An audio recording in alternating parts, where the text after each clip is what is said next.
Reactualizar los mitos. No carece de interés al observar que el hombre religioso asume una humanidad que tiene un modelo transhumano trascendente. Solo se reconoce verdaderamente hombre en la medida en que imita a los dioses, a los héroes civilizadores o a los antepasados míticos.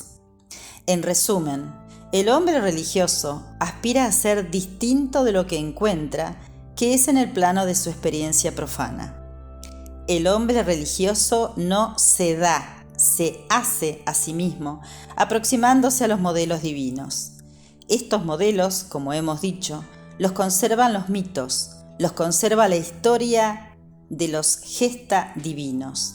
Por consiguiente, el hombre religioso también se considera hecho por la historia, como el hombre profano, pero la única historia que le interesa es la historia sagrada, revelada por los mitos, la de los dioses, en tanto que el hombre profano pretende estar constituido únicamente por la historia humana.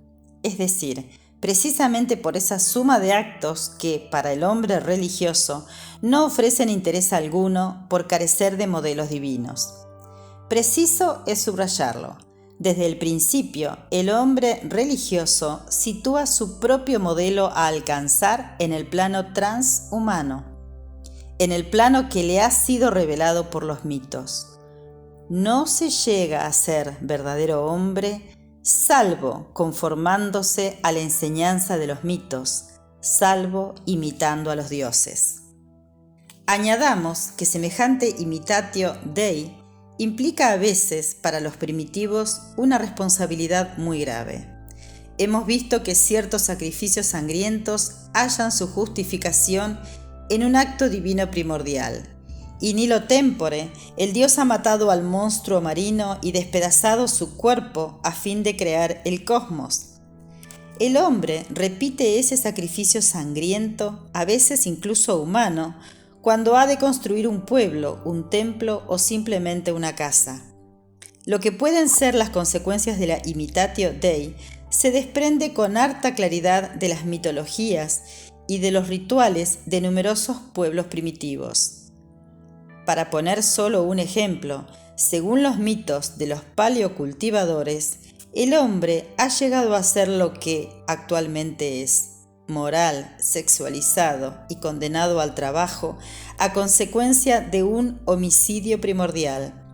Antes de la época mítica, un ser divino, con mucha frecuencia una mujer o una muchacha, a veces un niño o un hombre, se ha dejado inmolar para que los tubérculos o los árboles frutales pudieran brotar de su cuerpo. Este primer asesinato cambió radicalmente el modo de ser de la existencia humana. La inmolación del ser divino instauró tanto la necesidad de la alimentación como la fatalidad de la muerte, y como secuela la sexualidad, único medio de asegurar la continuidad de la vida. El cuerpo de la divinidad inmolada se transformó en alimento. Su alma descendió bajo tierra, donde fundó el país de los muertos. Ad I. Jensen, que ha consagrado este tipo de divinidades, que denomina divinidades Dema, un estudio importante, ha demostrado muy bien que al alimentarse o al fallecer el hombre, participa en la existencia de los Dema. Para todos estos pueblos paleocultivadores, lo esencial consiste en evocar periódicamente el acontecimiento primordial que fundó la actual condición humana. Toda su vida religiosa es una conmemoración, una rememoración. El recuerdo reactualizado por los ritos, por la reiteración del homicidio primordial, desempeña un papel decisivo. Es preciso cuidarse muy bien de no olvidar lo que pasó in illo tempore. El verdadero pecado es el olvido. La joven que después de su primera menstruación permanece 3 días en una cabaña a oscuras sin hablar con nadie, se comporta así porque la hija mítica asesinada, al transformarse en luna, permaneció 3 días en las tinieblas. Si la joven catamenial quebranta el tabú del silencio y habla, se hace culpable del olvido de un acontecimiento primordial. La memoria personal no entra en juego, Lo que cuenta es el rememorar el acontecimiento mítico, el único digno de interés, porque es el único creador. Al mito primordial le corresponde el conservar la verdadera historia, la historia de la condición humana, en el que hay que buscar y reencontrar los principios y paradigmas de toda conducta. Es en este estado de cultura donde se encuentra el canibalismo ritual. La gran preocupación del caníbal parece ser de esencia metafísica.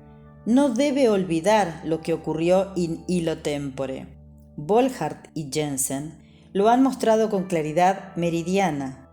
Al inmolar y devorar las cerdas con motivo de las fiestas, al comer las primicias de la recolección de los tubérculos, lo que se está haciendo es comer el cuerpo divino, lo mismo que en los festines canibalescos. Sacrificios de cerdas, caza de cabezas y canibalismo son solidarios simbólicamente de la recolección de los tubérculos o de los cocos. A Volhard le corresponde el mérito de haber deducido, al propio tiempo que el sentido religioso de la antropofagia, la responsabilidad humana asumida por el caníbal. La planta alimenticia no se da en la naturaleza, es el producto de un asesinato, pues así se creó en el albor de los tiempos. La caza de cabezas, los sacrificios humanos, el canibalismo los ha aceptado el hombre al objeto de hacerse cargo de la vida de las plantas. Volhard ha insistido con razón en ello. El caníbal asume su responsabilidad en el mundo.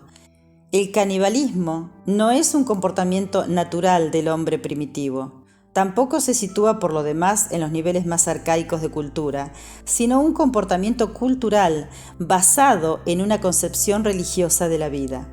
Para que el mundo vegetal sobreviva, el hombre ha de matar y ser matado. Debe además asumir la sexualidad hasta sus límites extremos, la orgía. Una canción abisinia lo proclama: la que no haya engendrado todavía, que engendre. El que todavía no haya matado, que mate. Es una forma de decir que los dos sexos están condenados a asumir su destino. No se debe olvidar, antes de emitir un juicio sobre el canibalismo, que lo fundaron seres sobrenaturales. Pero lo fundaron para permitir a los humanos asumir una responsabilidad en el cosmos, para ponerles en situación de velar por la continuidad de la vida vegetal. Trátase, pues, de una responsabilidad de orden religioso. Los caníbales Huitoto lo afirman. Nuestras tradiciones están siempre vivas entre nosotros, incluso cuando no danzamos, pero trabajamos tan solo para poder danzar. Las danzas consisten en la reiteración de todos los acontecimientos míticos y, por tanto, también del primer asesinato, seguido de antropofagia. Hemos traído a colación este ejemplo para mostrar que tanto entre los primitivos como en las civilizaciones paleo-orientales, la imitatio Dei no se concibe de manera idílica, sino que implica una terrible responsabilidad humana. Al juzgar una sociedad salvaje, no hay que perder de vista que incluso los actos más bárbaros y los comportamientos más aberrantes tienen modelos transhumanos, divinos.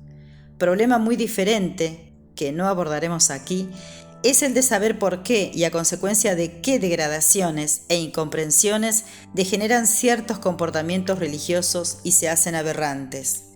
Lo que interesa subrayar aquí es que el hombre religioso quería y creía imitar a sus dioses, incluso cuando se dejaban arrastrar a acciones que rayaban en la demencia, la torpeza o el crimen.